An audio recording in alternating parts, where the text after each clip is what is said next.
Aujourd'hui, on accueille du coup Manuel Sanchez de Scorpion Masqué. Peux-tu te présenter du coup rapidement pour nos auditeurs ce que tu fais dans le monde du jeu de société, d'où tu viens et un peu ton parcours? J'ai travaillé pas mal avec Days of Wonder sur des petits trucs. Donc voilà, il y avait toute une activité semi-professionnelle dans le monde du jeu qui était formée. Et puis mon activité principale qui me permettait de ramener l'argent à la maison, c'était l'audiovisuel. Et parce que toi, à la base, t'es pas canadien, t'es français, c'est ça? Ouais, je suis arrivé avec ma compagne à Montréal en mai 2008. Donc ça fait quand même un petit moment. Mais disons que Montréal, c'est la ville dans laquelle j'ai vécu le plus longtemps.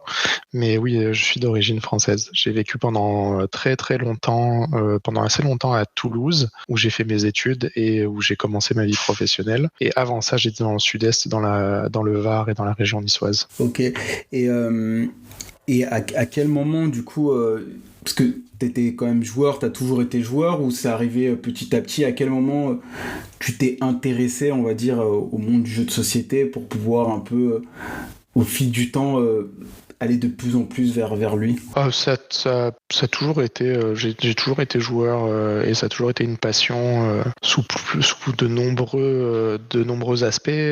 J'habitais dans le sud-est, donc on était très proche de Cannes. Ma mère travaillait à Cannes quand j'étais petit, et donc on allait au festival de Cannes dans les années 80, fin des années 80 et début des années 90. Donc à ce moment-là, c'était beaucoup plus petit, il y avait une place, la proportion de place était plus importante pour les jeux classiques, les championnats de Scrabble, de cartes, d'échecs, etc. Mais il y avait une partie jeux de société qui était déjà présente et qui a grandi au fil des années. Puis c'est à ce moment-là qu'il y a eu un peu la transition entre le jeu plus les 1000 bornes et les jeux familiaux qui étaient disponibles pour les gens à ce moment-là, et des jeux qui étaient un peu plus pointus, un peu plus modernes. Notamment à l'époque, on avait découvert à Cannes Abalone, donc un jeu abstrait où on pousse des boules, et tous les jeux de figurines. Donc c'est là-bas que j'ai découvert Space Hulk et des jeux de Games Workshop, et que ma passion pour des jeux un peu plus lourds, je fais beaucoup de jeux de figurines, et ça naît de là. Et du coup, t'es arrivé chez Scorpion Masqué. Au début, si je me trompe, t'étais chargé de la direction artistique de Scorpion au début, c'est ça? Ouais, quand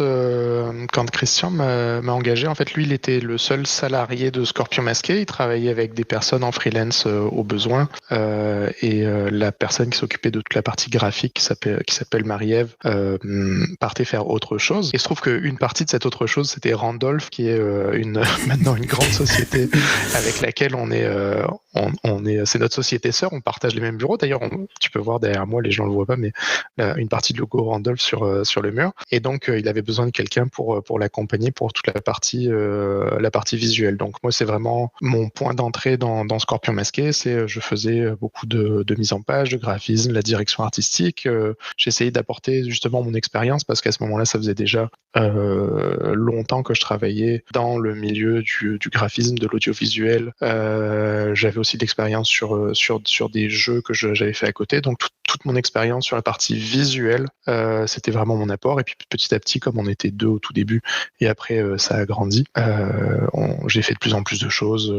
J'ai fait des boulots de chargé de projet. J'ai mieux appris et compris les différents marchés, le marché français, le marché québécois, le marché américain, et toute cette partie-là de connaissance du milieu du jeu plus intime qui est venue par la suite et qui me permet de faire ce que je fais. Oui, parce que c'est sûr que tu me parlais du marché français, canadien et américain.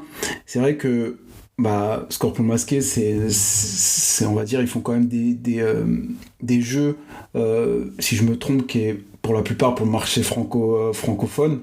Mais comme c'est de l'autre côté de l'Atlantique, est-ce que quand vous choisissez vos jeux, vous réfléchissez en disant qu'il faut que ça fonctionne pour le marché américain et aussi pour le marché francophone qui n'ont pas forcément les mêmes attentes? Il y a quelques jeux qui sont plus spécifiquement faits pour les marchés francophones, voire pour les marchés locaux.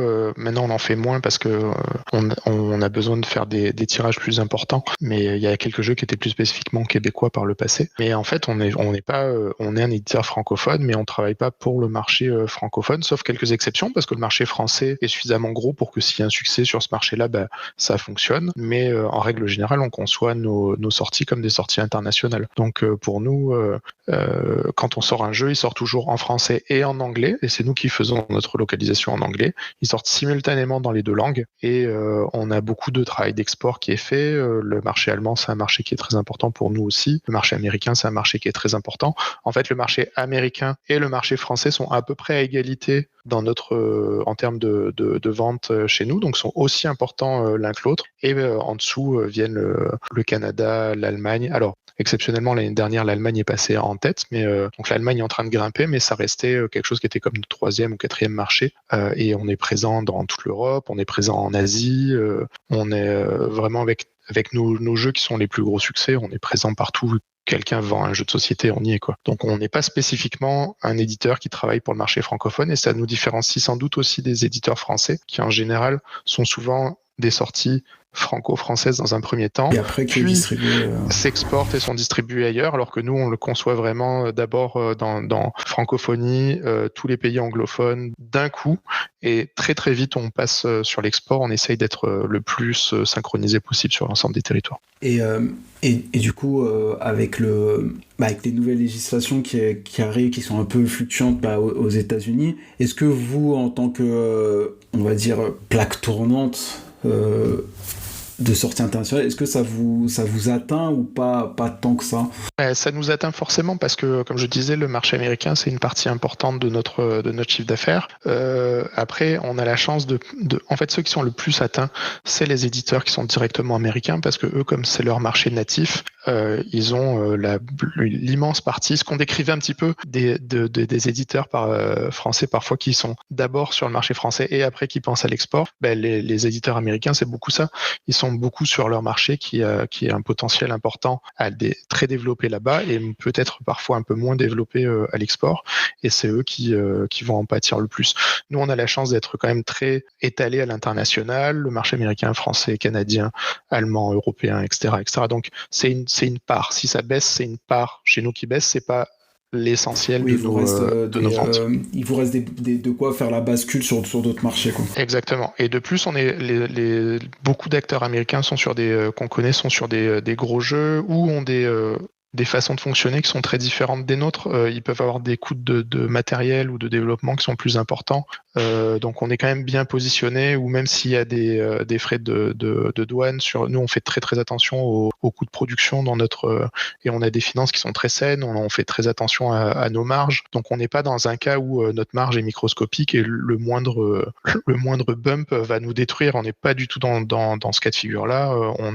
C'est ça, on a une société qui est saine et en progression. Donc ça nous affecte moins que des sociétés qui nécessitent vraiment que chaque jeu soit une réussite. Chaque jeu peut être la fin pour eux, et donc le fait de ne pas pouvoir rentrer leur jeu sur leur territoire ou d'avoir à payer des frais additionnels fait qu'ils plongent direct dans le rouge. Nous, c'est pas notre cas. Donc ça nous atteint, c'est quelque chose qui est, on espère, temporaire, mais ça vous met pas dans le rouge, quoi. C'est ça. Exactement. Mais ça a aidé d'être maintenant, on va dire, dans la galaxie Hachette, ou déjà avant c'était déjà comme ça? Non, on grandit au fur et à mesure, et c'est sûr que ça aide d'être aussi proche de Hachette Board Game US, qui est notre distributeur américain par exemple. Ça nous permet d'avoir une ligne directe avec eux. Quand on voit les tarifs, on s'appelle, on peut se parler dans la foulée, on peut s'arranger, et en fin de ligne, c'est un peu la même société qui partage les plus et les moins. Donc ça aide dans ce sens-là. Par contre, on n'a pas de financement extérieur de la part de Hachette. C'est nous qui nous finançons nous-mêmes, mais on peut bénéficier d'avoir une organisation commune avec certains de nos distributeurs. Ok. Et en tant que Scorpion Masqué, Moi j'ai l'impression que par exemple la ligne éditoriale, dis-moi si je me trompe, quand j'ai regardé vos derniers jeux ou même les jeux un peu plus vieux, j'ai l'impression qu'il y a une touche un peu pop quand on regarde même Dead Cell ou même là il y a l'île des Monkeys qui va sortir ou même Tag Team, il y a toujours ce côté un peu pop même dans l'image, dans l'esprit des jeux. Ouais, c'est bien vu et c'est marrant parce que tout le monde a pas les gens des fois ils demandent c'est quoi la ligne éditoriale du Scorpion Masqué parce qu'on a des jeux qui sont très différents et t'as un bon œil. Effectivement et ça vient d'assez loin parce que même quand Christian était tout seul, c'était un amoureux de la culture pop et du cinéma, des dessins animés, etc. Et c'est quelque chose qu'on retrouvait beaucoup, même dans les plus anciens jeux Scorpion Masqué, on retrouvait beaucoup de références plus ou moins cachées ou plus ou moins directes. Le premier Zombie Kids qui date de 2009, un des personnages ressemblait à un personnage sorti tout droit de Matrix par exemple, donc on a toujours eu des références comme ça. Et c'est vrai que ça soit Christian ou moi, on aime les univers souvent qui sont assez colorés, un peu éclatés. C'est sûr qu'on va pas se mettre à faire du jeu à la polonaise avec des monstres avec des intestins et où tout est gris et vert et des choses comme ça du jour au lendemain. C'est pas notre ADN. On est plutôt sur effectivement des univers qui sont fun, qui sont colorés et qui font envie quoi. Puis même dans après ça moi, je m'intéresse beaucoup à l'illustration et à tout ce qui est DA moi avec mon métier, mais j'ai l'impression que par exemple, même quand on voit toutes les boîtes, il y a toujours ces traits un peu arrondis, tous ces personnages où tu te dis, moi aujourd'hui, si je vois un jeu, même par exemple des cryptos, qui n'a rien à voir, mais qui a quand même cet esprit un peu pop on va dire dans la réalisation des images, quoi. Ouais, c'est vrai. Et Decrypto, c'est marrant parce que ça a été le premier d'une trilogie, entre guillemets, chez nous, de jeux utilisant un type de visuel où, à l'époque, je voulais vraiment faire quelque chose qui soit un peu référencé, un petit peu à la Fallout. C'était bien avant la série, mais à la Fallout avec le petit personnage qui fait des petits pouces vers le haut, ces personnages de dessin animé gantés, ces choses comme ça. Et on le retrouve avec Nicolas Rivet, qui est un vieil ami à moi avec qui je travaillais à l'époque à Toulouse, qui a fait les illustrations du personnage. Il y a plusieurs artistes qui ont travaillé sur le jeu, notamment sur l'aspect ordinateur qui était très, très 3D et très objet, et le personnage qui, lui, est extrêmement cartoon et justement avec ses références pop culture. Et on a continué dans cette veine-là avec Stay Cool et après avec Master World, où on retrouve vraiment le même genre de personnage et où c'est le même illustrateur. Et c'est drôle de voir que ça continue à se répandre de nos jours, où on peut voir un Buster par exemple qui utilise aussi ce genre d'illustration. Il y a plusieurs jeux en fait qui rebondissent là-dessus, donc c'est chouette de voir que c'est un univers qui plaît, qui a un peu plu à des gens et qu'il y a du monde qui aime ça et qui reprend ça aussi. Et du coup, parce que là depuis la création de Scorpion Masqué, j'ai l'impression qu'au début c'était des jeux assez simples et de plus en plus vous prenez en tout cas éditorialement de plus en plus de, je vais pas dire de risques, mais de choses un peu plus challengeantes éditorialement. Par exemple, avec Dead Cell, qui est sorti il y a pas longtemps, ou même d'autres choses qui sont pas que des jeux de cartes, qui sont vraiment des trucs un peu plus huge. Ouais, en fait, je pense le moment où je suis arrivé chez Scorpion Masqué en 2015 correspond un peu au moment où Christian avait déjà travaillé et commençait à être plus présent un petit peu là en France et à l'international. Et ça faisait longtemps parce que lui, il a fondé Scorpion Masqué en 2006. Donc ça faisait déjà presque 10 ans qu'il était dessus, qu'il avait forgé un peu sa connaissance d'éditeur. Et donc quand moi j'arrive, tout est mûr pour qu'on s'étende et qu'on fasse d'autres choses et qu'on change, et que ça soit lui comme moi, on avait des horizons de jeux qui étaient très variés, et lui commençait à avoir fait un petit peu le tour des jeux questionnaires et des jeux de cartes et des petites boîtes. Et donc il y en a eu encore pendant un moment, et on avait le plus tous les deux envie de faire des choses qui étaient aussi des jeux un peu plus joueurs, sans tomber dans les jeux experts, on fait pas ça, mais d'explorer un peu d'autres horizons, puis d'étendre ça. Et je pense que le fait qu'il avait cette expérience solide d'édition qui s'est montée sur des jeux plus simples a permis de construire au-dessus et justement d'aller vers des jeux qui sont un peu plus des défis. Et on voit que maintenant, Scorpion Masqué, c'est un peu là où il y a les grosses réussites, c'est quand on a des défis, quand on fait des trucs qui sortent de l'ordinaire et qui sont un peu différents. Et à titre personnel, moi, j'aime pas faire et refaire la même chose encore et encore. J'aime bien changer régulièrement. Donc, c'est vrai que ça participe à casser un peu la ligne éditoriale qui était très, très claire avant, qui était des jeux d'ambiance pour adultes dans des petites boîtes assez simples et des jeux pour enfants. Et c'était les deux seuls types de sorties. Puis ça s'est enrichi. Et maintenant, on peut avoir quelque chose comme l'île des Mookies, qui est avec une mécanique qui est extrêmement simple pour des enfants à partir de 4 ans. Et un Dead Cells qui est une grosse boîte qui s'adresse à un public un petit peu plus averti et qui demande des années de travail. Oui, Dead Cells, on va dire, c'est un peu je vais pas dire... Bon, après, les catégories, c'est tellement vague, on va dire, c'est de l'entrée d'experts, un peu, mais là où moi, je trouve que ce qui est fort dans Dead Cells, et que c'est un des rares jeux, en tout cas pour moi, personnellement, tiré de jeux vidéo, où on a l'expérience jeu vidéo vraiment présent dans le jeu. Ouais, ça c'est important pour moi parce que ce projet c'est quelque chose que je portais depuis vraiment vraiment longtemps et au départ l'idée c'était même avant que Dead Cells le jeu de vidéo sortait, j'étais un peu fasciné par le côté roguelite de certains jeux et je me demandais comment est-ce qu'on amenait ça dans du jeu de société. Et il y a eu plusieurs idées qui ont rebondi puis qui finalement n'ont pas forcément abouti et au moment où Dead Cells le jeu vidéo sort, c'est un peu mais attends, il y a un peu tous les trucs que j'aime bien puis que j'ai essayé de faire à droite à gauche et donc c'est là que l'idée le besoin de continuer de pousser plus loin et d'aller plus loin pour en faire un jeu de société est né et c'est quasiment accidentel si finalement c'est devenu vraiment Dead Cells parce que Théo connaissait quelqu'un chez Motion Twin et nous a mis en contact et puis ils ont été vraiment cool et ils ont accepté quasiment tout de suite mais au départ c'était un jeu qui s'appelait Project Rogue qui était juste l'idée de faire un roguelite qui était très calqué sur les idées qu'on pouvait trouver à l'intérieur du jeu vidéo Dead Cells, mais qui n'était pas Dead Cells, sans la licence. Mais qui n'était pas Dead Cells, et qui s'est rajouté après. Donc c'est vraiment une idée de longue haleine de comment est-ce qu'on fait pour intégrer ces mécaniques dans le jeu de société, et pas seulement les mécaniques de roguelike, mais aussi les mécaniques de Metroidvania.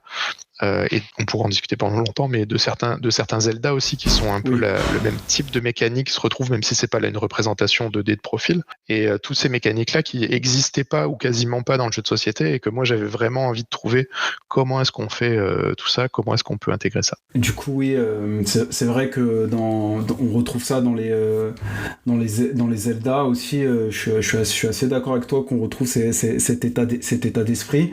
Et mais d'en faire un KS, ça a été tout de suite l'idée ou pas du tout? Non, le KS, c'est plus la contrainte du fait que c'était forcément plus coûteux, plus compliqué à mettre en place et qu'on savait pas si une sortie boutique aurait suffi à éponger tout ça, parce que c'est vraiment des années de développement, c'est beaucoup d'illustrations, c'est beaucoup de coûts, et il y avait ça nous permettait d'avoir plus de chances de pas perdre d'argent sur le projet, on va dire, et aussi parce que c'est une plateforme qui donne une certaine visibilité à ce type de projet, on va pas se le mentir.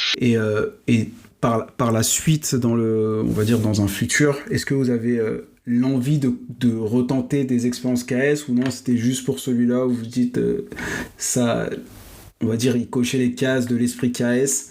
C'est un peu pas.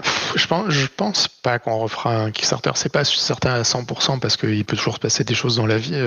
Si demain il y a certaines licences majeures qui nous tombent dessus, pourquoi pas. Mais nous, on est vraiment un éditeur de jeux plus traditionnel. Notre force, c'est notre réseau de distribution. On en parlait, le réseau de distribution à l'international, et Kickstarter, c'est un modèle qui est extrêmement particulier, qui prend beaucoup de temps, non seulement à préparer pour la campagne, mais par la suite, on se retrouve avec des dizaines de milliers de clients, là où normalement on a des dizaines de clients, c'est-à-dire les clients, c'est nos distributeurs, c'est pas les clients finaux. Je veux dire par là, les clients avec qui on travaille, d'accord, avec qui on a des liens contractuels, avec qui on doit échanger tous les jours, etc. Et sur un Kickstarter, on se retrouve avec beaucoup plus de monde.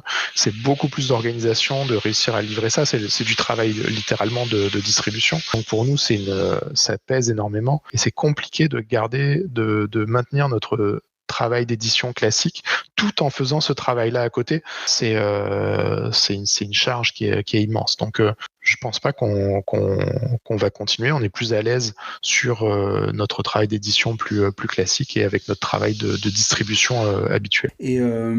Et avec, on va dire, on va reparler un peu de la galaxie Hachette. Est-ce que vous avez des ponts avec les autres studios ou pour, on va dire, pour pas vous marcher entre guillemets sur les pieds et d'avoir des lignes éditoriales un peu différentes pour pouvoir aller tous ensemble, ou vous êtes vraiment juste vous êtes chez Hachette et chacun fait un peu ce qu'il veut?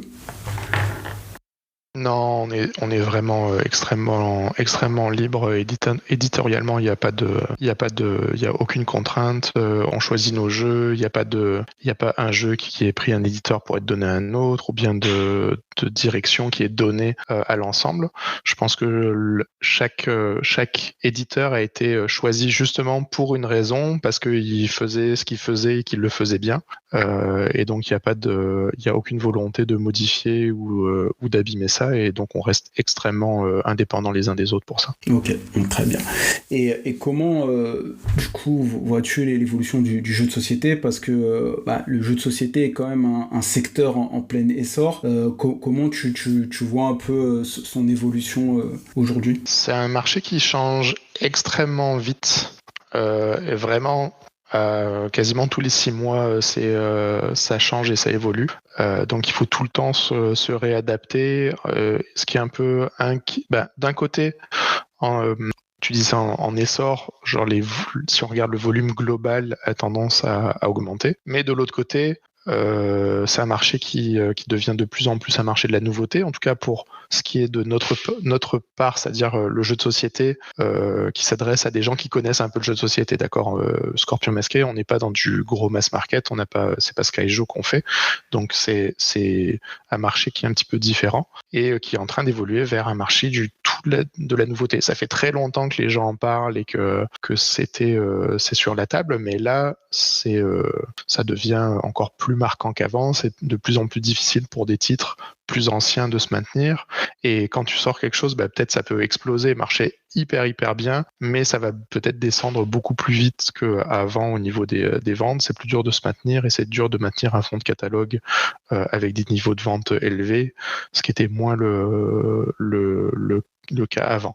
Puis là, je m'aperçois que je réponds à ta question d'un point de vue vraiment économique, éditeur, parce que c'est un peu la préoccupation. Après, c'était un peu la question, parce que moi j'ai l'impression, on va dire de manière économique, c'est comme tu dis, c'est que aujourd'hui sortir un jeu, on va dire 2 mois et demi après, vu la quantité de nouveautés qui sort, à part quelques jeux, il y en a très peu qui arrivent à rester vraiment plus de 3 mois, on va dire, à l'actu.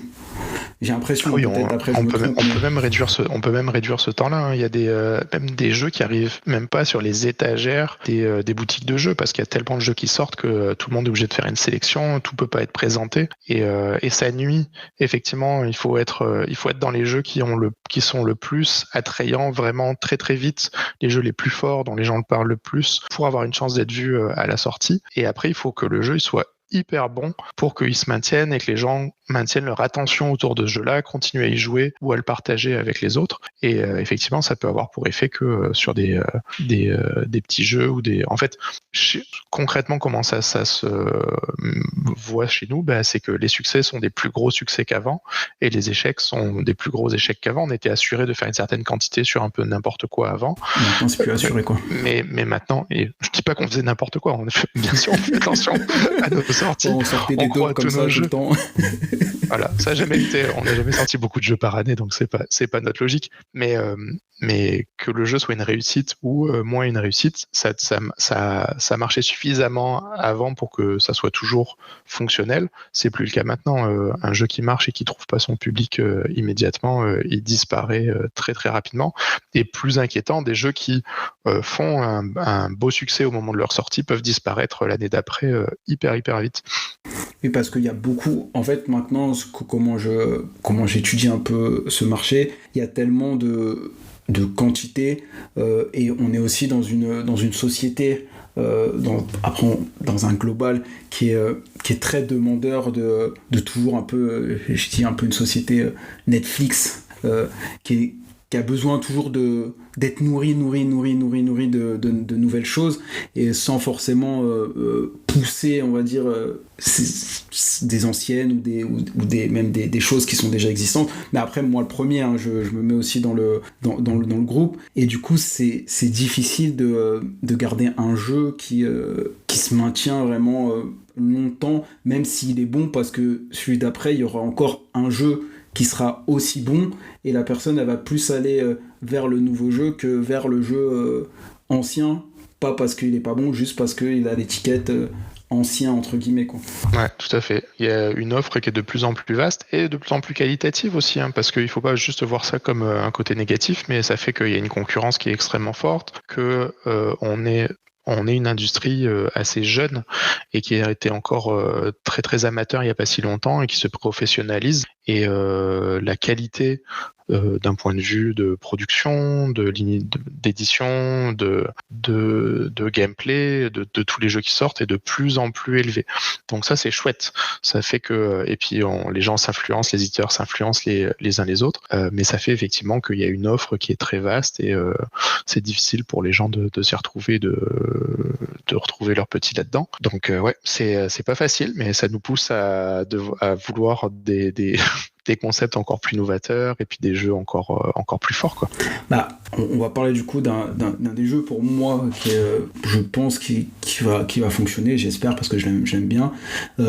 Tag Team, où vous avez, j'ai l'impression, comme vous croyez au jeu, après vous croyez à tous vos jeux, j'imagine, j'espère en tout cas, mais vous avez, je vois, on va dire, une force de communication assez forte, et vous l'avez surtout préparé longtemps en amont, pour qu'à l'arrivée du jeu, on va dire que toutes les personnes qui pourraient être intéressées par ce jeu en aient entendu parler.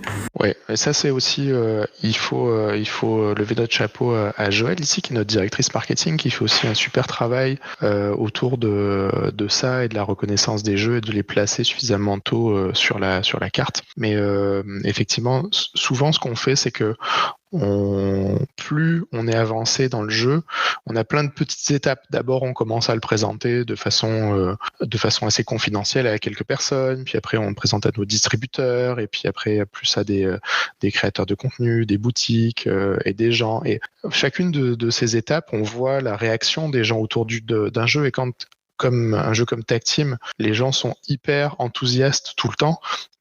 Plus on le montre, plus il y a de gens enthousiastes, plus il y a de gens enthousiastes, plus il y a de gens enthousiastes. Ça, c'est super, parce que avant même que le jeu y sorte, ça nous dit on contient quelque chose.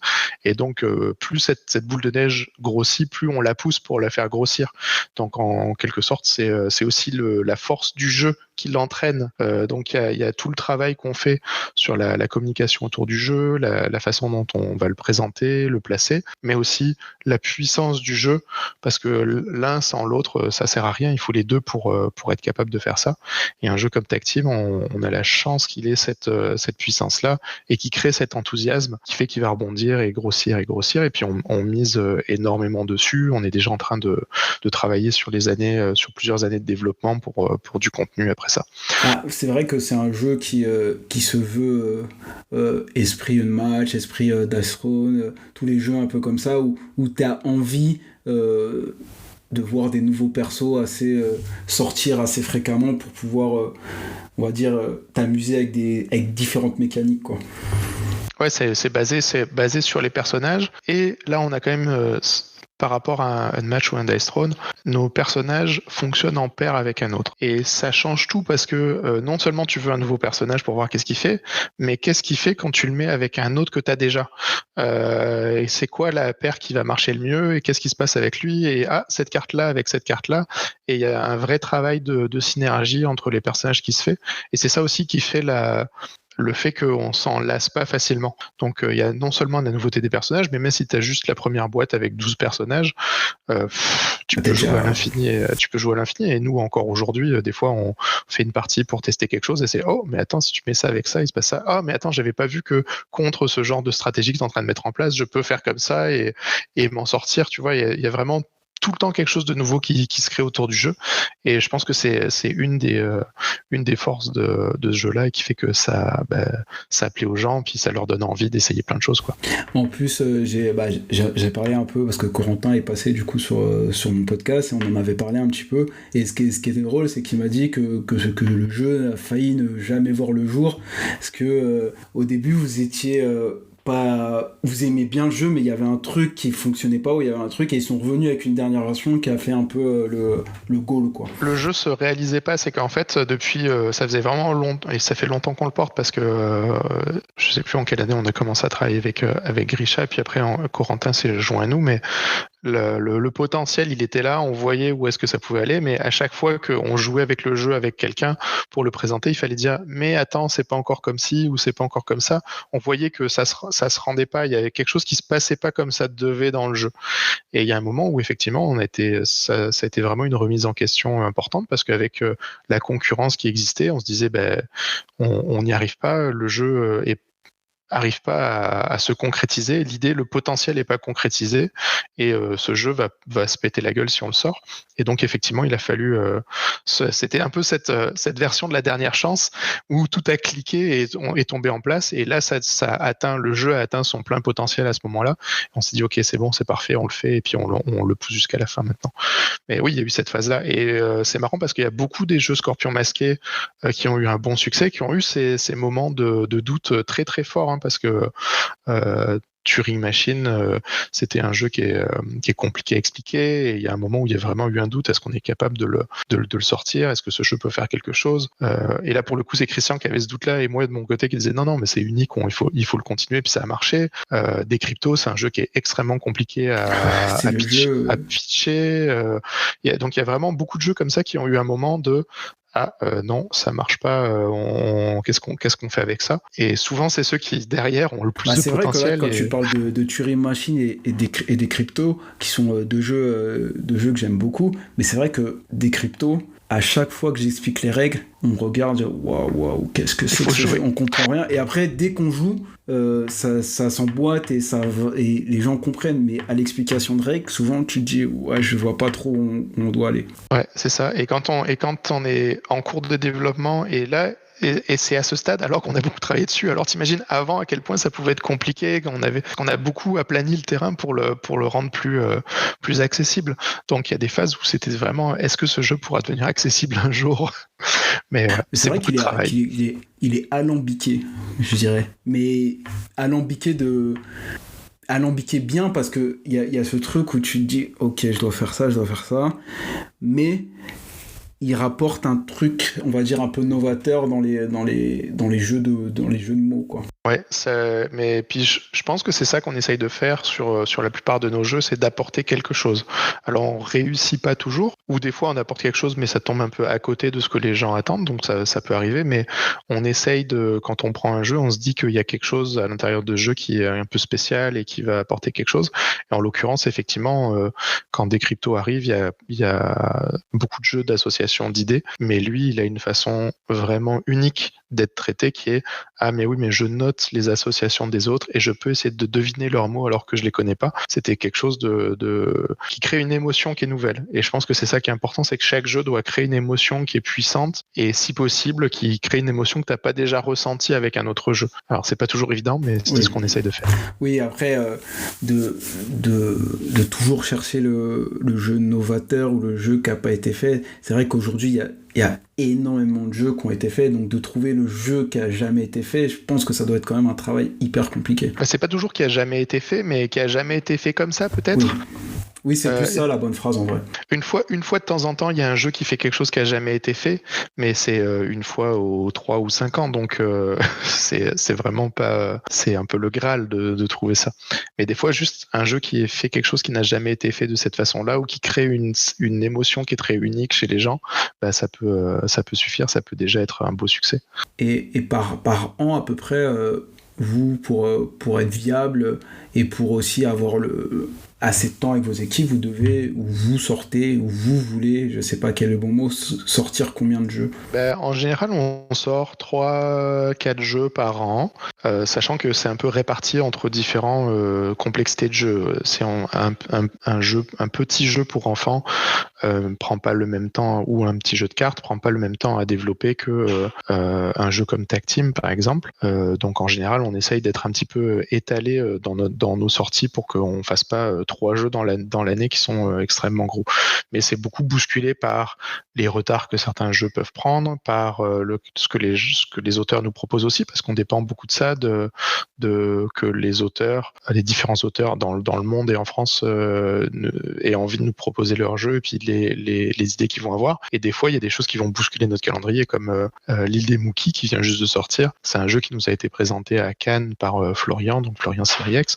Mais au moment où on nous le présente, moi j'avais l'intention de signer aucun jeu parce que le calendrier était déjà plein. Donc, mais quand on le voit, on se dit ah bah oui, c'est ce qu'on disait tout à l'heure. Ce jeu, c'est un jeu qui est une sorte d'évidence, qui provoque quelque chose qui est complètement unique. Et on se dit ah bah non, on peut pas passer à côté de ça. C'est vraiment trop chouette. Il faut qu'on le fasse. Et puis on se débrouille pour essayer de le faire. Donc c'est un peu, c'est pas une grille qui est uniforme.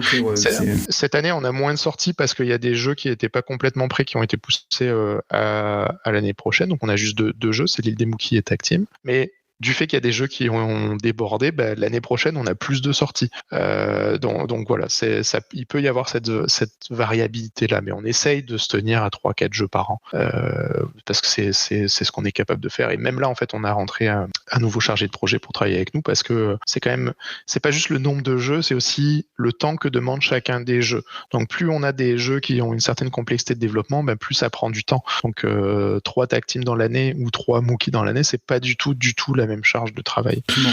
J'avoue que moi je me rends pas compte, on va dire sur une année, parce que du coup il y a, on va dire toi dans ton métier, j'imagine qu'il y a une partie qui est dans on va dire le sourcing, essayer de trouver des nouveaux jeux tout le temps, parce que comme on a dit précédemment, faut toujours des nouveautés, parce que si vous sortez plus de nouveautés, au bout d'un moment, on va plus entendre parler de vous, et les anciens jeux vont, même si vous avez quand même un fond de catalogue, par exemple quand on a des Zombie Kits, qui est un jeu quand même qui aujourd'hui, j'ai l'impression, fonctionne encore, et en plus chez les enfants, ils ont moins cette envie de nouveauté. Dès que tu leur proposes un jeu qui fonctionne, ça les intéresse pas, que ça soit vieux, ancien, c'est pas leur problème, entre guillemets. Mais du coup, vous avez ce que je disais, besoin de toujours sortir des nouveaux jeux. Donc j'ai l'impression qu'il y a cette partie qui est du coup du développement, du sourcing, une partie du coup de développement des projets pour l'année en cours.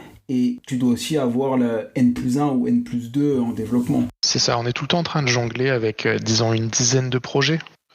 Qui sont tous à différents stades. Il y a les jeux qui vont sortir dans 2 ans, qui peuvent être qui peuvent être à un stade où on est en discussion avec les auteurs, où ils sont pas encore signés, ou bien on vient juste de les signer. T'as les jeux qui sont en développement actif, mais des phases plus de recherche qui prennent un peu plus de temps. Après, quand on commence à s'approcher de la date de sortie, il y a des développements où c'est des développements plus intenses, où on va avoir un rendez-vous, parfois 2 rendez-vous par semaine avec les auteurs.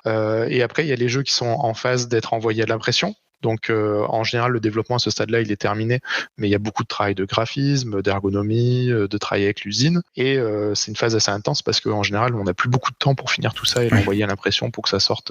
Et on a les jeux qui sont en train de sortir, et il faut s'en occuper parce que le jeu est en train de sortir, il faut qu'on fasse tout le travail autour de la communication, de le présenter, le travail d'export autour du jeu, et les jeux qui sont déjà sortis, qu'il faut continuer à soutenir, soit avec chercher des idées pour des nouveaux jeux quand c'est des jeux qui peuvent nécessiter une sorte de gamme ou des ressorties, ou comment est-ce qu'on peut les soutenir. Donc on est tout le temps en train de jongler avec c'est ça, au moins une dizaine de projets, tous à des stades différents. C'est pas toujours évident parce que des fois il faut comment décaler, en avancer, etc. Et c'est pas juste une nécessité financière parce que effectivement on a un fond de catalogue qui marche, et on a des jeux qui ont des beaux succès, mais c'est aussi parmi les envies. Parce que comme je disais pour les Mookies, des fois on n'est pas obligé de rajouter un jeu dans notre catalogue alors qu'on n'a déjà pas pas mal de trucs, mais des fois c'est juste ça c'est vraiment chouette. Et tous les jeux qu'on prend, on les aime et on veut les pousser et les faire avancer. Et donc c'est parce qu'on se dit qu'on a envie de les voir exister, ces jeux-là, qu'on les prend. C'est pas juste, on se dit pas j'ai besoin de rentrer un peu d'argent cette année. C'est comme oui, ça c'est vraiment un chouette, c'est une belle aventure, on a envie de la faire, quoi. Oui, c'est plus le côté, on va dire, passion et émotion qui va vous donner le choix de faire tel ou tel jeu, quoi. Oui, parce que si nous on est passionné de ces jeux-là, qu'on a du plaisir à les essayer, parce qu'il y a des jeux auxquels on joue des dizaines, des centaines, des milliers de fois. Là, on a un jeu avec Mélodie Leblond et Jules Messot qui va sortir l'année prochaine, qui s'appelle Panorama. J'ai eu aussi Mélodie, je l'ai elle est passée. Oui, tu t'en as parlé avec eux. Ça, on y joue toutes les semaines depuis 1 an et demi. Et c'est un jeu où on pensait qu'il sortirait un petit peu plus tôt, mais on n'était pas super. C'était pas rendu exactement là où on voulait, et on continue à le pousser, et on se parle toutes les semaines avec Jules et Mélodie du jeu, et on réessaye des versions, ils font des nouvelles versions, on réessaye, on discute de l'ergonomie du jeu, de tous ces éléments-là. Donc ça prend beaucoup d'énergie, beaucoup de temps, parce que tous ces projets sont des projets passionnants avec des gens qu'on aime et qu'on veut voir aboutir et réussir. Du coup, maintenant, comme avec expérience, vous choisissez aussi les jeux en fonction des personnes pour avoir, on va dire, cet esprit d'équipe, ou que en fonction du jeu, parce que je sais, par exemple, pour avoir parlé avec certains éditeurs qui aussi choisissent des jeux pour les aventures humaines aussi qu'il y a avec certaines personnes. Il y a tout à fait ça. En fait, déjà, si on connaît la personne et qu'on a déjà travaillé avec et qu'on a eu du plaisir à travailler ensemble et que ça a fonctionné, c'est sûr que on va avoir envie de refaire quelque chose. Et puis c'est plus facile en fait de signer. Ouais, mais juste de prendre la décision de le faire parce que on sait que la personne de l'autre côté, c'est quelqu'un avec qui c'est agréable de travailler, avec qui on a du plaisir d'échanger, avec qui on va avoir un travail qui est constructif. Nous, en tant qu'éditeur, il y a plein de façons de faire des jeux. Chaque éditeur est un petit peu différent. Nous, on est un éditeur qui participons beaucoup au jeu et au développement. Il y a vraiment, à partir du moment où on va signer le jeu, c'est-à-dire qu'il y a une vision de qu'est-ce qu'on veut obtenir à la fin à partir de là, et on sait à peu près où le jeu, au moment où l'auteur a amené le jeu à ce moment-là, mais il y a encore sans doute du chemin à faire. Et des fois, il y a un petit peu de chemin, et des fois, il y a beaucoup de chemin, et des fois, c'est plus du chemin qu'on doit faire nous, parce que c'est plus du travail graphique ou d'illustration, par exemple, et des fois, il y a aussi du travail de développement, et on veut l'amener autre part. Donc, on va essayer de s'entendre assez tôt sur qu'est-ce qu'on veut faire et où est-ce qu'on veut aller. Et c'est vraiment important de très bien s'entendre avec les gens quand on fait ça, parce que ça peut être beaucoup de travail et très intense, et donc il faut qu'on soit tous volontaires pour tirer dans la même direction et qu'on ait du plaisir à travailler ensemble. C'est super important. C'est important. Et sur un jeu comme Tag Team, on joint Corentin à Grisha parce que on était rendu à un moment dans le développement où c'était waouh, ça va vraiment être beaucoup de travail. Il y a besoin d'avoir quelqu'un qui est expérimenté pour accompagner Grisha sur ça, pour qu'il soit pas tout seul sur ce développement, tout seul et avec nous de notre côté. Et j'avais déjà travaillé plusieurs fois avec Corentin, on s'entendait bien. Donc ça joue beaucoup, tu vois, ça répond à ta question, c'est que on va chercher les gens avec qui on s'entend. Et des fois, il y a des nouveautés, il y a des choses auxquelles on s'attend pas, ou des gens qu'on connaissait pas, qu'on rencontre au détour d'un rendez-vous, ou des fois accidentellement, puis ça peut cliquer, puis on peut se dire non, mais ça va vraiment chouette, on a envie de faire ça aussi, quoi. Donc voilà, il y a un petit peu de tout, mais c'est vrai que c'est important de vraiment bien s'entendre avec les auteurs et de faire un travail chouette et main dans la main ensemble, parce que il y a des moments, plus les jeux sont compliqués et longs, plus il peut y avoir des moments où tout le monde travaille beaucoup et il peut y avoir des frictions. Donc c'est important de le faire de façon bienveillante, que les deux parties savent que tout le monde fait son mieux pour que le jeu soit le meilleur possible, quoi. Puis ça reste un métier de création, ça reste aussi un métier, moi plus pour, on va dire, le milieu que je connais, mais par exemple quand je travaille avec des producteurs et il y a le réalisateur, et des fois ils n'ont pas forcément toujours la même entente ou la même envie, et le producteur, lui, il a plein de choses, par exemple, qui soient économiques, où il veut emmener le jeu, le film, pour vous le jeu, mais dans quel secteur, que ça soit design, que ça soit ergonomie, il a des cartes que en tant qu'auteur, les auteurs n'ont pas forcément, que ce soit de jeux ou de films. Et c'est vrai que et souvent quand tu crées, t'as quand même on va dire un ego. Faut après c'est bien d'avoir un ego, mais il faut qu'il soit bien placé, on va dire. C'est ça qui est parfois dans la création, faut réussir à que ça s'emboîte bien, quoi. Bah nous, on a vraiment une vision collaborative du jeu où tout le monde a sa part pour que le jeu à la fin il marche. C'est sûr que ça pourrait pas fonctionner avec un auteur qui a une vision monolithique de l'auteur crée l'œuvre et l'éditeur la prend et met un coup de peinture dessus et la met en rayon. Ça peut pas marcher dans notre façon de fonctionner. Et je dis pas que c'est une mauvaise façon de fonctionner. Il y a des gens qui ont fait des jeux extraordinaires de cette façon-là. C'est juste que c'est pas notre façon de marcher. Donc nous, on est vraiment plus un peu comme dans une équipe de jeux vidéo ou de cinéma où il y a beaucoup d'apports et l'auteur apporte un concept et on va essayer de s'entendre avec pour comment est-ce qu'on transforme ce concept pour en faire un vrai jeu complet et à la fois un produit, parce que c'est pas un gros mot, on doit les vendre. Pour moi, c'est un produit ludique, un produit artistique. Donc il faut qu'on fasse un bon jeu et un bon produit en même temps, parce que ça existe, juste des bons produits ou juste des bons jeux. Nous, on essaye de faire les deux et que ça se joigne. Comment est-ce qu'on le fait tous ensemble ? C'est quoi la vision ? Et là, c'est moi qui centralise plus cette partie-là. J'essaye de me mettre d'accord avec tout le monde et de globaliser la vision et de s'assurer que tout le monde suive dans la même, parce que non seulement il y a pas, des fois, souvent il n'y a pas juste un auteur, il y a plusieurs auteurs. Il y a les illustrateurs qui sont aussi des artistes et qui vont souvent amener des choses qui sont très intéressantes dans les univers et pas seulement la couche de peinture.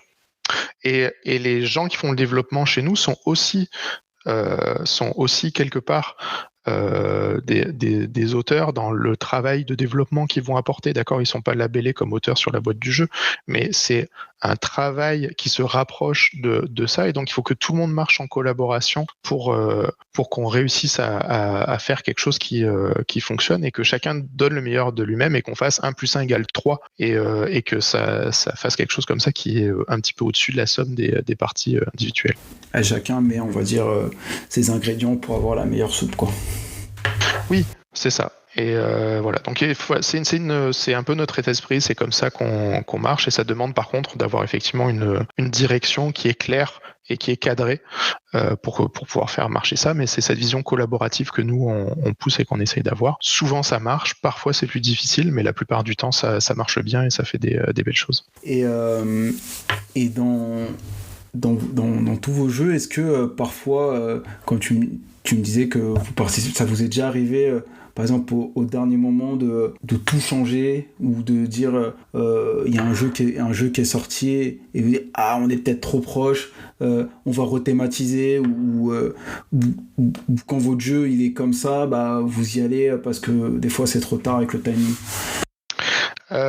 Oui, ça arrive un petit peu tout le temps, parce qu'il y a tout le temps des jeux qui sortent, et puis la plupart du temps on connaît pas tout ce qui va sortir. C'est compliqué quand ça arrive. Il y a Festival chez nous qui a vécu ça, parce que avant c'est un jeu de Grégory Grard. C'est un jeu qui s'appelait Borealis et qui était plus basé sur des paysages.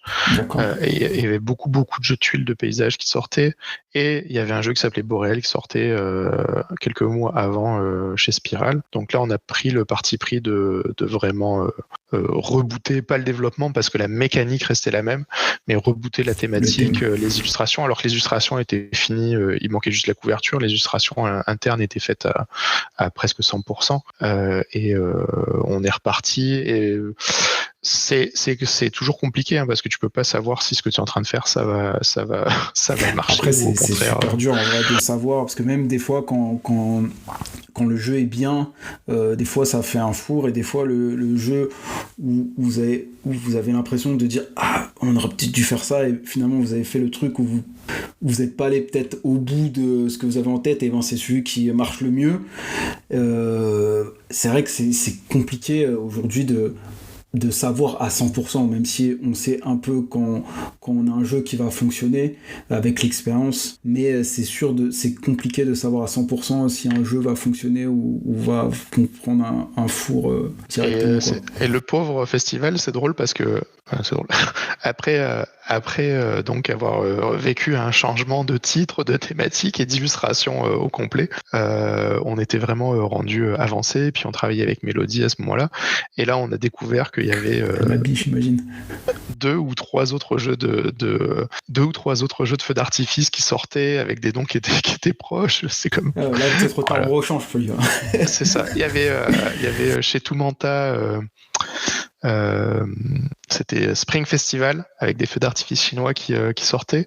Il y a Anabi, j'imagine aussi. Non, mais Anabi était sorti. Oui, Anabi, c'était avant, oui. C'était sorti bien avant, et pour nous, on faisait quelque chose de différent parce qu'on était sur un jeu de pose de tuiles, et où le type, même si peut-être pour certaines personnes, une illustration de feu d'artifice est un feu d'artifice. C'est un feu d'artifice, mais c'est un travail graphique qui est assez différent qu'on a cherché à faire. Et il y avait aussi la variante de Kite. Ah oui. Ils ont fait, je sais plus comment il s'appelle, mais oui, ils ont fait une version feu d'artifice. Je pense Skyrocket, peut-être Skyrocket Festival of Fire ou quelque chose comme ça. Je vois le jeu. Donc ça faisait beaucoup de jeux sur un thème qui était pourtant très rare, parce que à part Anabi, il n'y avait pas grand-chose qui avait utilisé ce thème-là avant, et tout sortait en même temps, mais là, c'est comme bon, là. Et au bout d'un moment, il faut savoir s'arrêter. Parce que ça aurait pu durer longtemps, cette histoire. C'est ça. Ok, très cool. Du coup, on va passer un peu à la deuxième partie du podcast, qui est, je vais du coup te poser des questions. Il faudra que tu me droppes des jeux qui vont un peu avec ces questions. Du coup, toi, quel a été ton premier lancer, c'est-à-dire le jeu qui t'a un peu mis dans cette passion du jeu de société ? Comme c'était vraiment le thème du premier lancé, je suis retourné dans l'enfance, d'accord, parce que ça aurait pu être vraiment pas mal. Il y a pas mal d'autres jeux dans plein de types différents qui ont été importants, et peut-être on pourra en parler après. Mais si je retourne assez loin dans l'enfance, il y a un jeu qui m'avait marqué, c'était Canon Noir. Je sais pas si tu connais ce jeu-là. Là, on est dans les années 80. J'étais pas encore né. C'est ça. Donc, c'est un moment où il faut comprendre que les gens, maintenant, ils ont accès à des tonnes de jeux, on en a assez parlé, et puis d'une grande qualité. Mais c'était partagé par pas beaucoup d'acteurs, et puis la qualité était discutable des jeux à cette époque. Mais tu vois, Canon Noir, c'est un jeu qui m'avait marqué parce que c'est un jeu de pirate, et quand t'es gamin, d'avoir un jeu avec une thématique forte, c'est important. Et il y avait du volume, parce que il y avait un plateau avec des trous dans lequel tu venais mettre des îles en plastique qui dépassaient. Donc, tu avais vraiment un plateau en 3D, et tu contrôlais ton petit bateau de pirate, tu allais chercher des trésors, et quand tu as certaines conditions, tu pouvais sortir tu pouvais utiliser ton canon pour tirer sur l'autre bateau. Et ça, c'était tout ce qui faisait le truc cool de ce jeu, c'est que tu avais un petit canon, un vrai petit canon avec un ressort qui permettait de mettre le boulet, de tirer le boulet sur le bateau adverse. Et les bateaux étaient des standees assez gros, et tu avais toute l'orientation, se mettre derrière les îles, orienter ton standee pour essayer qu'il soit pas la face plate face à l'adversaire pour pas se faire tirer au canon, etc. Et c'est quelque chose qui à l'époque m'avait marqué, et puis que j'aimais beaucoup. Et on retrouve là-dedans un peu la passion que j'ai eue après pour les jeux qui avaient des thématiques fortes et du volume, parce que j'ai fait beaucoup de jeux de figurines en fait. Maintenant j'en fais moins, mais ça a été pendant une longue partie, c'était vraiment les jeux auxquels j'ai le plus joué, les jeux de figurines, faire fabriquer des décors, des trucs comme ça. Ça a été pendant très très longtemps mon activité principale de jeu. Ok. Et du coup, en tant que jeu de société, dans le jeu de société, on va dire dit moderne, c'est quoi, on va dire, ou les jeux qui t'ont vraiment fait basculer dans ce qu'on peut appeler une passion? Ouais, c'est vraiment...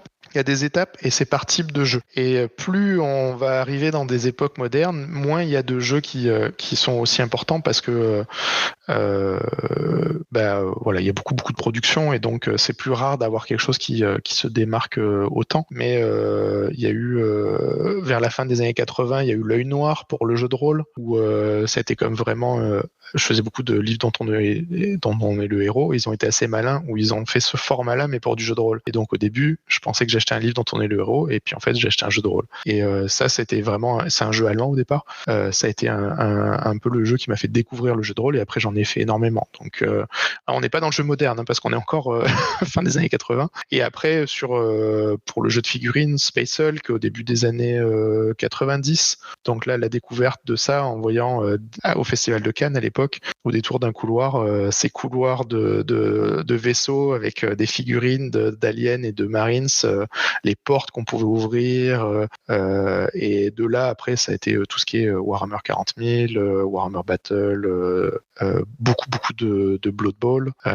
Donc ça, c'est vraiment dans les années 90 la partie où j'ai le plus joué avec de la figurine. Et par la suite, confrontation dans les années 2000, parce que c'est le côté artistique de la figurine avec la peinture, mais la peinture de niveau concours en fait, et la fabrication de décors, le moment aussi où on a fondé la Team Toulouse, qui est une association de jeux pour promouvoir la peinture de figurines. Donc c'est le moment où je me suis un peu professionnalisé dans ma passion, en vendant des figurines peintes, en participant à des concours, en rédigeant des articles dans Ravage, en participant à la rédaction de livres sur le sujet. Donc c'est un peu le point de départ d'une professionnalisation autour de la passion du jeu et de la figurine et de la peinture. Et y a-t-il des jeux du coup qui ont eu une importance particulière, que ça soit dans ta vie perso ou professionnelle? Ça, c'est vraiment tous les jeux dont on vient de parler, qui sont la partie beaucoup autour jeux de rôle figurine. Il y a Après, plus ça va, en fait, plus il y a de jeux. Et donc, c'est difficile d'en isoler, parce que ça devient plus un ensemble de jeux et des types de jeux où on va rajouter des briques dans le truc, où au début, il y a surtout le jeu de figurines, jeu de rôle, ça fait 2 types. Vers la fin des années 90, c'est pas des jeux qui sont hyper marquants en eux-mêmes, mais il y avait Il était une fois, et un des premiers jeux d'Asmodée, Elixir, je sais pas si tu te rappelles de ce jeu-là. Ouais. Et que ça, c'est des jeux qui sont pas en eux-mêmes, ils sont pas hyper importants et marquants, mais c'est vraiment l'ajout de jeux plus légers. Tu sais, je jouais à des jeux qui étaient longs, c'était des après-midi, des soirées, des nuits, puis là d'un coup on pouvait sortir un jeu et jouer 20 minutes, une demi-heure, 1 heure, et sur quelque chose de très léger. Et par la suite, après, les jeux un peu plus euro à l'allemande, mais c'est pas un jeu qui devient quelque chose en particulier, c'est plus un genre de jeu. Tu sais, c'est comme, les jeux plus légers, jeux d'ambiance et jeux légers. Les jeux euro se rajoutent. Et petit à petit, tout ça s'est rajouté. Et maintenant, c'est quelque chose où tout coexiste, en fait. Parce que toi, par exemple, aujourd'hui, en tant que joueur, tu joues un peu à tout type de jeu. T'as pas une préférence d'un type ou d'un autre. Non, c'est ça, c'est que c'est vraiment varié. On a un groupe du jeu du vendredi soir, où on va faire pas mal de jeux à l'euro, parce qu'on joue avec donc Christian, le fondateur de Scorpion Masqué. Lui, c'est vraiment un fan de jeux à l'allemande, d'Eurogame. Donc c'est quelque chose qu'on fait beaucoup. Mais avec les autres, on aime aussi les jeux un peu plus à méritrage. Donc on a fait notamment une super campagne de Gloomhaven, où ça a été, je sais plus combien de temps on a mis, 1 an, 1 an et demi, en jouant très régulièrement pour finir la campagne. On n'a pas fini tous les scénarios, juste la campagne, en allant à peu près tout droit. Donc ça, par exemple, c'était un jeu qui était assez marquant sur on a beaucoup joué, parce que on a tendance à changer régulièrement de jeu. Donc il y a des jeux qui vont revenir, comme Terraforming Mars, Roll Through the Galaxy. Par exemple, c'est des jeux qui vont revenir régulièrement, mais c'est souvent un nouveau jeu au vendredi. Pas toujours des nouveautés, par contre, en fait, on joue assez rarement à des nouveautés, mais on va jouer à beaucoup de jeux classiques, et varier les plaisirs. Et après, avec d'autres personnes, avec mes enfants, j'ai joué à des jeux qui sont plus légers, des petits jeux de stratégie légers. Maintenant, elles sont grandes, elles ont 12 et 13 ans. Donc elles peuvent jouer un petit peu à tout. On fait des jeux d'ambiance, elles adorent les jeux de création, donc tous les jeux de dessin, d'association d'idées, de choses comme ça. Donc c'est vraiment une pratique du jeu qui est hyper variée de mon côté, et pas du tout attaché à un genre plus qu'un autre, même si j'ai toujours un attachement au jeu avec des bonhommes, avec des figurines, du fait de mon passif dans ce domaine. Et du coup, dans ta ludothèque, est-ce que t'as des jeux un peu, je vais pas dire Madeleine de Proust, mais de cœur, et qui sont là, qui sont pas forcément les meilleurs, mais que tu te débarrasseras jamais parce que ils ont cette histoire où t'es attaché pour X ou Y raison, même si c'est pas les meilleurs et même si tu n'y joues plus aujourd'hui? Bah peut-être Blood Bowl, parce qu'on a fait tellement de ligues, en fait, à différentes époques. Dans les années 90, j'avais une ligue, dans les années 2000, j'avais une ligue. On en a refait il y a quelques années ici à Montréal aussi, donc j'ai peut-être 3, 4, 5 ligues majeures avec des groupes différents. Donc c'est quelque chose qui m'a suivi à différents moments, et même si ça a pas forcément, c'est pas le jeu qui a le mieux vieilli, parce que c'est assez lent et assez lourd. J'ai toujours les boîtes là.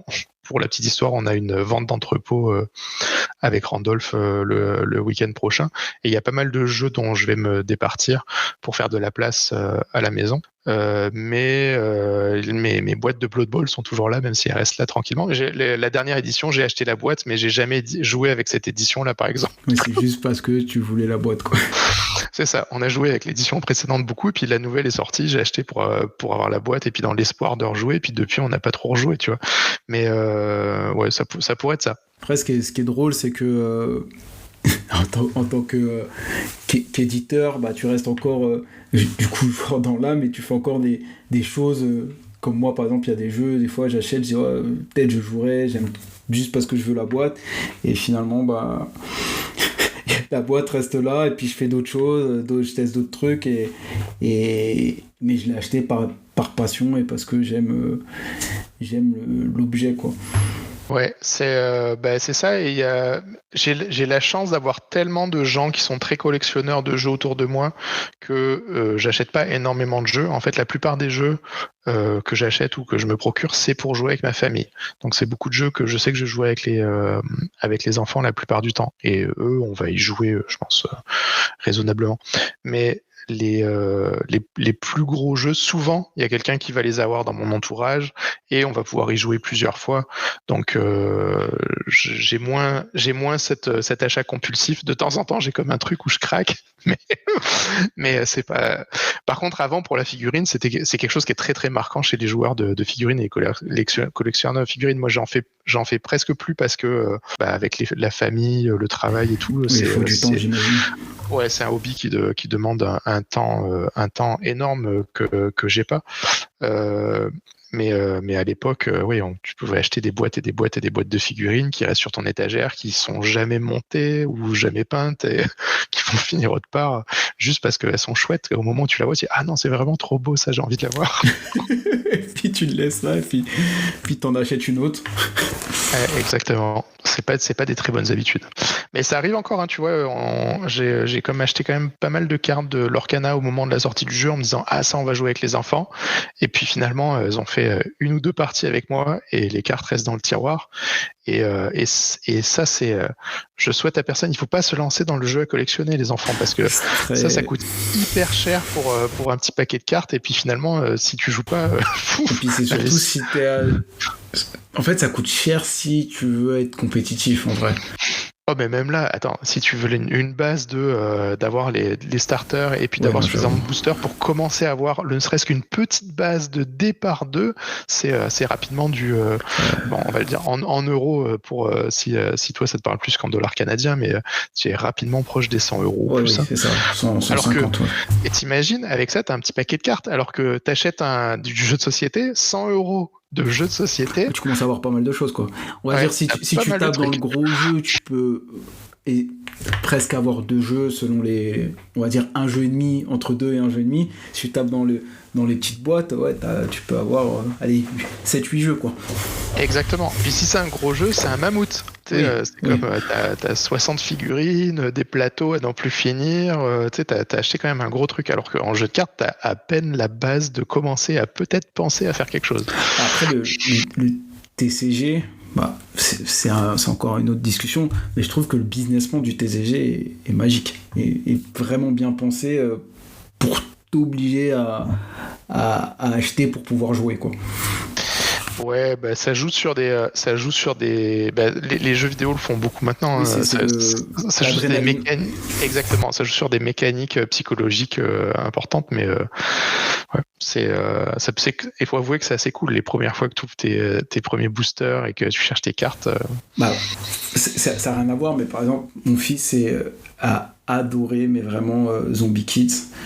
Mais parce que il adore le jeu, mais le truc qu'il préfère dans le jeu, c'est quand il gagne son enveloppe et il peut ouvrir son enveloppe, et il y a ce côté adrénaline que tu retrouves en vrai dans le TCG ou même dans d'autres Legacy, parce que du coup maintenant il a aimé, on lui avait acheté Stickers, on lui a acheté maintenant Zombie Teens qu'on a aussi terminé, et quand il ouvre le truc, il est comme un fou, quoi. Ouais, mais la différence majeure, c'est que nous, on te le fait pour 20 balles et on a tout mis dans la boîte. T'es pas obligé de racheter une boîte à chaque semaine. Non, c'est sûr. Donc c'est cette idée, c'est effectivement cette idée-là, c'est cette sensation-là, cette émotion, mais dans quelque chose qui est beaucoup plus condensé, qui est beaucoup plus abordable, où le but n'est pas justement de faire que les gens se sentent obligés d'acheter compulsivement quelque chose. Mais bénéficie de cette chouette émotion, de cette découverte. Et tout à l'heure, on parlait des Metroidvania, mais c'est exactement la même chose, et c'est ça que j'essaye de mettre aussi dans certaines mécaniques de jeu, où tu es à l'intérieur du jeu et ton monde s'ouvre, en fait.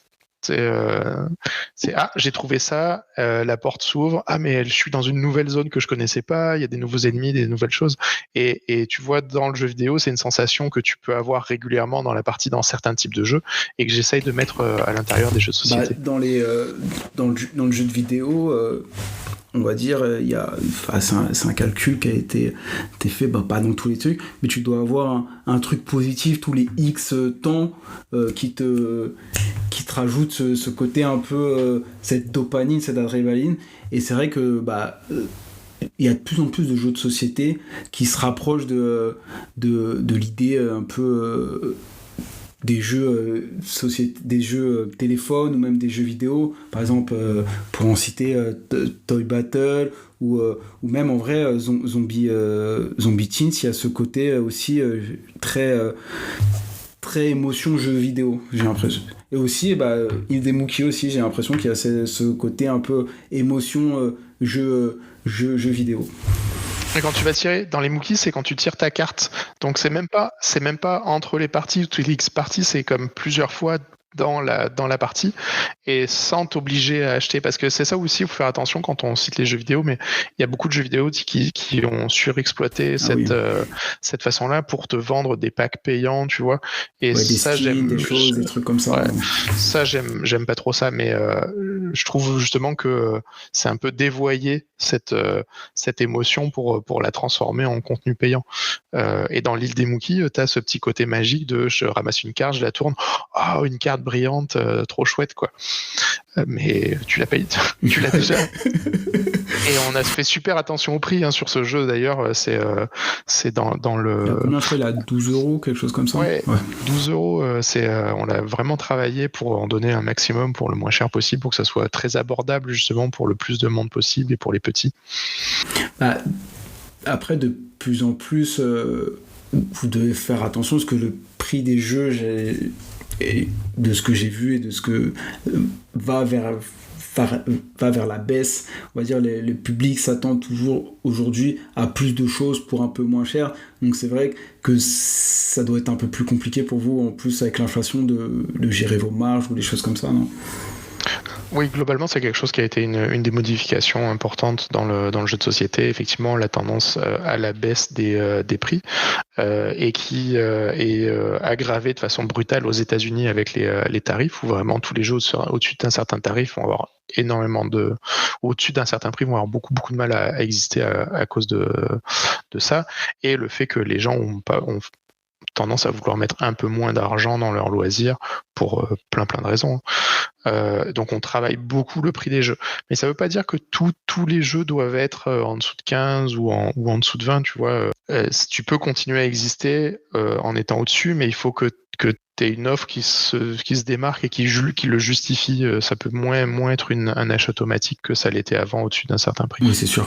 Alors que là, par exemple, l'idée Mookie, 12 €, ça peut être acheté sur un coup de tête ou sur un enfant, t'es dans un magasin, il te fait la demande, tu dis bon, allez. Oui, c'est ça. Et pour nous, c'était important que ça soit effectivement quelque chose comme ça où tu dis ah ok, je le prends même si je sais pas c'est quoi parce que c'est pas cher, c'est joli, ça a l'air sympa. Puis à ce prix, pourquoi pas. Mais après, quand tu joues, tu sais, on essaye toujours de transformer l'essai Oui, c'est sûr. que quand on a fait une promesse, une promesse de gameplay, une promesse visuelle avec une boîte qui est plus attractive ou une promesse avec un prix, ou que tout ça, en fait, quand les gens le ramènent chez eux, ça soit pas ok, nous on a fait notre vente, c'est pas grave si c'est un peu pourri derrière, tu vois. C'est pas du tout ça. On essaye que non seulement ça déclenche chez la personne l'envie de jouer au jeu, mais qu'une fois qu'il y joue, c'est ah ouais, c'est super chouette, j'ai envie de rejouer, j'ai envie d'en parler autour de moi, j'ai envie pour un Mookie, j'ai peut-être envie d'en acheter pour l'anniversaire De X, de Y, ouais. d'amis de mes enfants, tu vois, parce que j'ai envie que les autres aussi découvrent ça. Donc c'est important pour nous que ça soit pas juste commercialement, si on fait ce prix-là, le jeu va se vendre, c'est terminé, on a fait notre travail, tu vois. Oui, et puis on va dire commercialement ça va fonctionner pour celui-là, mais après peut-être pour le prochain, vous allez pas perdre tout le monde, vous allez peut-être perdre une petite partie et que ah ouais, ils m'ont fait ça la dernière fois, du coup je fais peut-être pas confiance ou des choses comme ça, quoi. Mais après ça peut marcher, hein, même dans le cadre en fait ça dépend des gens à qui tu t'adresses et de ce qu'ils cherchent, parce que même dans le cadre on parlait des Kickstarter, il y a beaucoup de Kickstarter qui sont des promesses basées sur beaucoup le matériel et le visuel, et derrière ça livre pas tant, tu sais, c'est des jeux qui sont très corrects, mais il semblerait que ça suffise à certaines personnes de se dire, tu sais, l'expérience est suffisante et en fait ils sont suffisamment immergés ou contents d'avoir ce matériel ou une belle qualité éditoriale et d'avoir des petites pièces en métal et des trucs comme ça. Et je fais pas une généralité, hein, c'est pas le cas de tous, mais il y a vraiment pas mal de jeux que j'ai vus récemment où c'est comme ah c'est dommage, le jeu est un peu trop long, ou ah bah c'est un peu quelconque, ou mais derrière ils ont vendu un bel écran et du beau matériel, et puis il y a des personnes qui sont super satisfaits avec ça aussi et qui font des collections de jeux comme ça, et s'ils ont du plaisir, c'est chouette aussi. Parce qu'en fait c'est la base du jeu de société, en vrai c'est de prendre du plaisir avec ce qu'on a, que ça soit beaucoup de matériel, peu de matériel, jeu enfant, chacun prend le plaisir où il veut, et le jeu en vrai il y a des jeux qui sont pas bons pour une personne, mais une autre personne a tellement eu une émotion assez forte avec ce jeu qu'en vrai, qu'il soit pas bon, c'est pas grave, vu que lui, il a eu son émotion, le jeu est réussi pour lui. Tout à fait. Et aujourd'hui, du coup, quel jeu, du coup, tu sors le plus souvent, que ce soit en famille ou avec tes amis ? Bah, comme je disais, c'est un peu difficile parce qu'on attend tellement tendance à jouer alors pas de la nouveauté, mais des jeux différents, d'accord ? C'est important, c'est drôle parce que je joue pas à tant de nouveautés que ça, mais il y a tellement de jeux à explorer, à essayer, d'auteurs, de mécaniques qui sont chouettes qu'on change beaucoup. Bon, en ce moment, on pourrait citer on est en train de faire une petite série avec les. Je sais pas si tu connais la série des. Il y a Irish Gauge, Iberian Gauge, c'est des jeux de train. Ces deux-là sont de Amabel Holland, mais il y a d'autres séries, il y en a d'autres dans la série Ride the Rail, je pense. Donc c'est une série de 3-4 jeux de train. Alors ça veut pas dire qu'on joue à ce jeu en permanence, mais tu vois, on a fait 2 de la série déjà, puis on va peut-être en faire d'autres. Donc ça peut être un exemple de truc qu'on expérimente un peu. C'est des jeux qui sont assez chouettes parce que ça reprend si tu connais un peu en euro dans les jeux de train, c'est des jeux qui sont souvent où tu contrôles pas une compagnie en particulier, mais tu vas prendre des réseaux et des actions de compagnie. Donc tu vas partiellement contrôler une compagnie, mais peut-être que toi tu as les 2 tiers de la compagnie, puis moi j'ai 1 tiers de la compagnie. Ouais, comme par exemple Brass, ou comme on va dire Nucleum.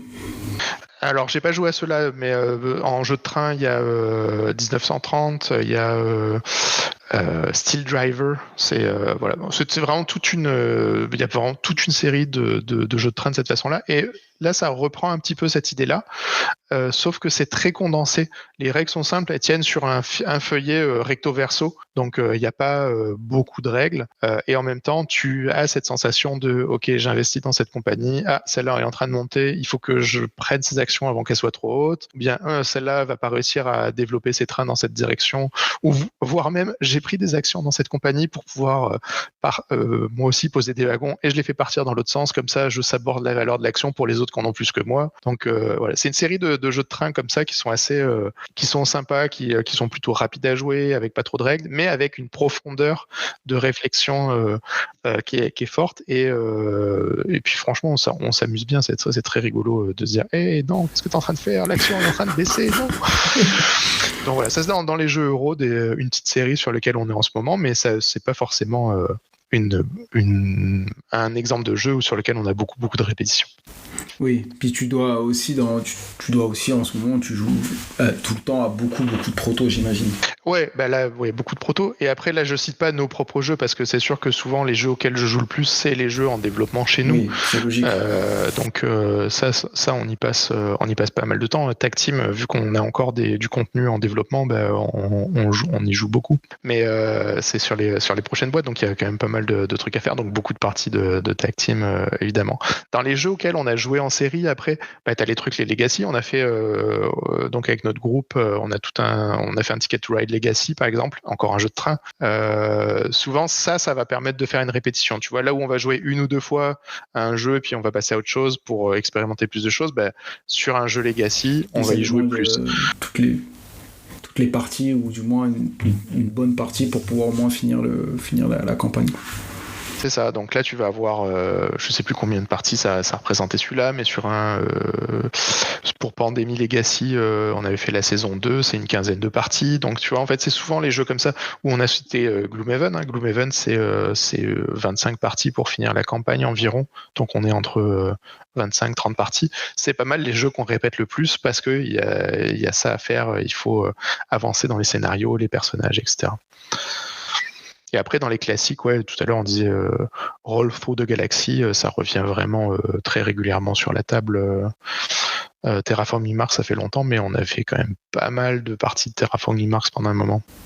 Et tes enfants aussi, ils sont gros joueurs, ou non, ils jouent de temps en temps J'en ai une qui adore ça, qui va vraiment jouer tout le jour volontiers. Et la deuxième, c'est plus ponctuel. Mais quand il y a un jeu qu'elle aime bien, elle va le ressortir souvent.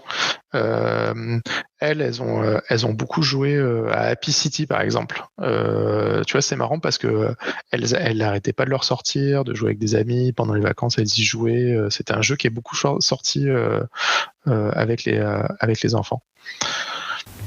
Ok. Et y a-t-il une nouveauté, que ça soit chez Scorpion ou autre part, que t'attends particulièrement, parce que t'as l'impression que ça va apporter une fraîcheur dans le monde du jeu de société? Ouais, il y a... merde, j'oublie le nom. C'est... Ah, pardon, j'ai un blanc. C'est un jeu qui est sorti, qui vient juste de sortir chez CMYK, qui est un éditeur américain. C'est Hot Streak, j'ai retrouvé. Hot Streak. Donc ça, c'est un jeu de John Perry, avec qui on a un jeu en développement en ce moment. Donc John Perry et Christian Coudal. On est en train de développer un jeu avec eux en ce moment. Et là, ça, c'est un jeu de John Perry. Hot Streak, c'est chez CMYK. C'est très rigolo. C'est un jeu de paris. C'est vraiment du party game, où il va falloir que tu prédises quel personnage va arriver avant et tu paries dessus. Mais c'est hyper chaotique parce qu'en fait les personnages vont bouger à partir d'un paquet de cartes et tout le monde aura pu mettre un petit peu des cartes à l'intérieur, et donc tu as une connaissance partielle de ce que chaque personnage va faire. Est-ce qu'il va aller à gauche, à droite, repartir en arrière, se casser la gueule, mais il se passe jamais exactement ce que tu as prévu. Très très rigolo. Je sais pas du tout si ça arrivera en France un jour, parce que c'est un jeu avec un matériel un petit peu particulier, mais à regarder, si tu arrives à mettre la main dessus, c'est vraiment quelque chose. Ok, je regarderai ça. Très cool. Du coup, on va arriver dans la dernière partie du podcast. C'est un petit jeu. T'arrives du coup sur une île déserte. T'as le droit de prendre avec toi 5 jeux et pas un de plus. C'est pas forcément les 5 meilleurs jeux, mais c'est les 5 jeux que tu penses qui pourront servir sur cette île déserte, en sachant que sur cette île déserte, c'est un peu comme Lost, il y a d'autres tout seul en fait. Ouais, je pense que la base c'est un jeu de cartes classique, un jeu de 56 cartes. Avec ça, tu peux tout faire. En plus, c'est des jeux qui se répètent facilement parce que quand tu as un jeu qui est très thématique, si tu joues beaucoup, au bout d'un moment, tu vas te lasser. Alors que des jeux classiques de cartes, ça marche toujours. Donc, moi, je pense que ça, c'est vraiment la base dans ce cas-là. Après, je prendrais un tag team parce que c'est un jeu, je fais un peu de l'auto-promo, mais il y a tellement de variabilité entre les différentes paires et tout ce que tu peux découvrir dans le jeu, tu peux y jouer vraiment beaucoup et régulièrement. Sans doute un jeu de rôle, parce que s'il y a du temps à passer, les jeux de rôle, c'est idéal. Puis tu peux inventer des parties, réinventer des campagnes, des histoires en permanence. Donc un jeu de rôle, moi j'aime bien Bloodlust, c'est un de mes jeux de rôle préférés à cause du setup avec l'histoire des armes dieux. Ça a toujours été un de mes jeux de rôle préférés, donc disons un Bloodlust. Peut-être un Frosthaven. Ça, tu vois, après avoir fini Gloomhaven, on a commencé Frosthaven, mais c'était tellement long et lourd et gros qu'on a dit on verra plus tard. On a laissé tomber, mais si on est sur une île déserte, prenons-le avec nous, c'est un jeu pour la retraite, ça. Et qu'est-ce qu'on pourrait prendre en dernier? Je sais pas, un jeu de figurines, peut-être un petit Warhammer 40 000 ou un truc comme ça on aura des petits bonhommes à peindre et à monter, ça peut nous occuper. Ok, très très cool. Merci pour cette heure et demie passée avec nous. J'espère que ça t'a plu. Ouais, c'est toujours chouette de discuter. C'est toujours, moi c'est quelque chose qui m'intéresse vraiment de savoir on va dire le cœur du métier. Et peut-être on se recroisera sur un festival ou dans le monde du jeu de société. Sur les festivals en France, c'est vraiment Cannes sur lesquels on est présent. Donc en France, là où tu as le plus de chances de nous voir, c'est Cannes. Mais sinon à Essen. Et à Gen Con si tu traverses l'océan. Ça, il y a moins de chance, mais peut-être, on sait jamais. Je conseille au moins une fois, c'est toute une expérience. La Gen Con, c'est un autre. J'ai l'impression, en tout cas, les images que j'ai vues, c'est un autre encore état d'esprit que les festivals en France. Ou même que ça soit Cannes ou même Essen, parce que Essen et Cannes, c'est assez proche en fait. C'est plus gros, mais c'est assez proche dans l'état d'esprit, quoi. C'est complètement différent. C'est pas complètement différent, ça reste une convention de jeu, mais t'as vraiment un public américain, beaucoup de TCG, dont certains dont t'as jamais entendu parler. Il y a un hall d'exposition complet qui est juste des tables pour jouer à des tournois, des trucs comme ça, qui est là. Le public est différent dans tous les halls d'hôtels. C'est une ville qui n'existe pas. Indianapolis, elle existe que pour les conventions. À côté, il n'y a rien du tout. Donc, tout le monde est là pour ça. Dans tous les halls d'hôtels, tu as des gens qui jouent. Toutes les salles de conférence des hôtels sont prises par des gens qui jouent. C'est vraiment une expérience particulière. C'est assez intéressant d'un point de vue sociologique. Si j'ai la chance, je suis déjà allé plein de fois aux US, mais si j'ai la chance du coup de le faire, pourquoi pas. Donc fais-moi signe si tu veux. C'est sûr. Du coup, merci pour ça, et puis on se dit à une prochaine. Oh, yeah.